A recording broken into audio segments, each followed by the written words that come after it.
एक शाम प्राची टीवी पर सीरियल देख रही होती है, तभी उसकी सास वहां आती है। अरे सीरियल में तो ऐसे मग्न है जैसे आज रात का खाना पड़ोसी आकर बनाएंगे। मुझे पता ही नहीं था आपने अपने बेटे की शादी पड़ोस में भी की हुई है। हैं? मतलब?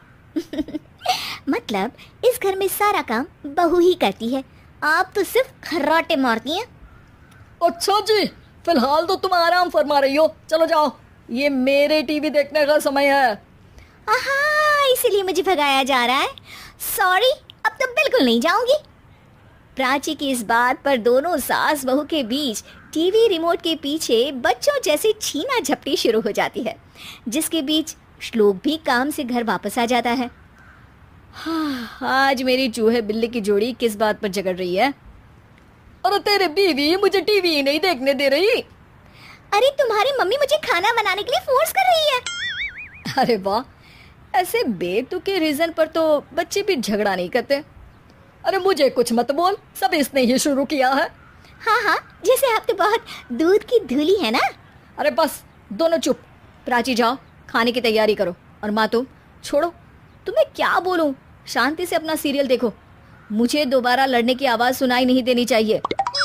ऐसा बोलकर श्लोक वहां से चला जाता है, जिसके पीछे पीछे प्राची भी कुछ न कुछ बड़बड़ाते हुए रसोई में चली जाती है।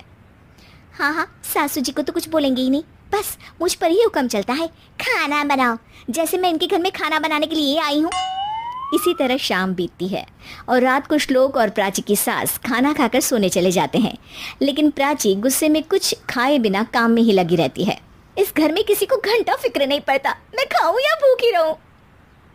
प्राची कुछ देर के लिए रसोई से बाहर जाती है और जैसे ही वापस आती है तो वहां दूध का भरा ग्लास देखकर हैरान रह जाती है। फिक्र पूरी है, बस दिखाना नहीं है। प्राची दूध पीकर सोने चली जाती है और अगली सुबह एक बार फिर सास बहू का कार्टून नेटवर्क स्टार्ट हो जाता है। ये तुमने ही किया है। अरे अजीब जबरदस्ती है, मैं बोल रही हूँ मैंने कुछ नहीं किया। दोनों ने मिलकर पूरे घर को पागल खाना बनाया हुआ है। यहाँ कोई नॉर्मल इंसान तो रह ही नहीं सकता, इसीलिए अब पड़ोसी क्या रिश्तेदार भी घर आने से कतराते हैं। और सुन बेटे, तू भी चंगा, तेरी माँ भी चंगी, तेरी बीवी भी चंगी, रिश्तेदार। हाँ जी, आपको नहीं पता क्या, गंगाधर ही शक्तिमान है, रिश्तेदार ही। हाँ हाँ, बस समझ गया। कभी जानवरों जैसे लड़ेंगी तो कभी जुगलबंदी करेंगी। भाई मैं आप दोनों के बीच में नहीं फंसना चाहता। सास बहू की इस मनमौजी जोड़ी से परेशान होकर श्लोक अपना सिर खुजलाता वहां से चला जाता है।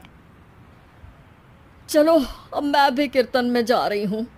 इस पर जैसे ही सास कमरे में अपना पर्स लेने जाती है तो वहां नाश्ते की प्लेट रखी देख मुस्कुराने लगती है और नाश्ता करके घर से बाहर निकलते हुए कुछ पैसे टेबल पर रख जाती है, जिसके कुछ देर बाद सिलेंडर वाला घर आता है।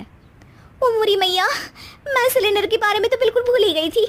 घर खर्च के सारे पैसे भी मम्मी के पास है और श्लोक से बोला तो उल्टा 4 बात सुनाएंगे। प्राची ये सोच ही रही होती है कि अचानक उसका चेहरा चमक उठता है और वो घर में आकर इधर उधर देखने लगती है। तभी उसकी नज़र टेबल पर रखे पैसों पर पड़ती है, जिन्हें वो सिलेंडर वाले को दे देती है। ये सब श्लोक देख लेता है। अच्छा बेटे, इतना बड़ा घोटाला, सबके सामने मैं तेरी दुश्मन और पीठ पीछे तेरी मेरी यारी। इस पर श्लोक एक प्लान बनाता है और शाम को सब एक साथ बैठे होने पर बोलने लगता है। माँ, तुम दोनों की बहुत लड़ाई होती है, इसलिए मैं सोच रहा हूँ कि प्राची को उसके घर छोड़ाऊँ, इससे वो भी खुश रहेगी और तुम भी। अचानक श्लोक की ये बात सुनकर सास बहू शौक से उसकी तरफ देखती हैं। अरे ऐसे कैसे घर छोड़ाओगे, मुझे कहीं नहीं जाना। अरे तुमने बोला नहीं पर मैंने सुन लिया, तुम्हें मम्मी के साथ रहना अच्छा नहीं लगता, मुझे पता है। अरे वो अरे, जब बहू खुद कुछ काम बोले तो वो तुझे सुनता नहीं, और अब जो इसने बोला ही नहीं वो तू समझ गया। जब उसे नहीं जाना तो फिर जबरदस्ती क्यों कर रहा है? अच्छा, फिर आपको मौसी के घर छोड़ाता हूँ।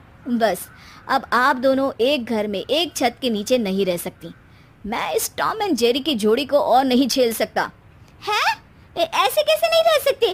तुम्हें इतनी दिक्कत है तो तुम्हारा बोरिया बिस्तर पैक कर देती हूँ, लेकिन मम्मी जी कहीं नहीं जाएंगी। बिल्कुल यही सुनना था मुझे। अगर दोनों में इतना ही प्यार है फिर हर वक्त ये लड़ाई का नाटक क्यों करती हो? देखा मैंने कैसे माँ किचन में दूध रखती है और तुम उनके लिए कमरे में नाश्ता रखती हो, और कैसे वो पहले ही तुम्हारी दिक्कत समझकर घर में पैसे रखकर बाहर जाती है। अरे भाई, इतना ड्रामा तो डेली सोप में भी नहीं होता जितना तुम दोनों ने इस घर में फैलाया हुआ है। तू हमें टॉम एंड जेरी बोलता है ना, तो याद कर वो दोनों भी एक दूसरे को बाहर वालों की बुरी नज़र से बचाने के लिए हमेशा सबके सामने लड़ते थे, लेकिन अकेले में दिक्कत के समय मदद भी तो करते थे। बस हमारा रिश्ता भी कुछ ऐसा ही है।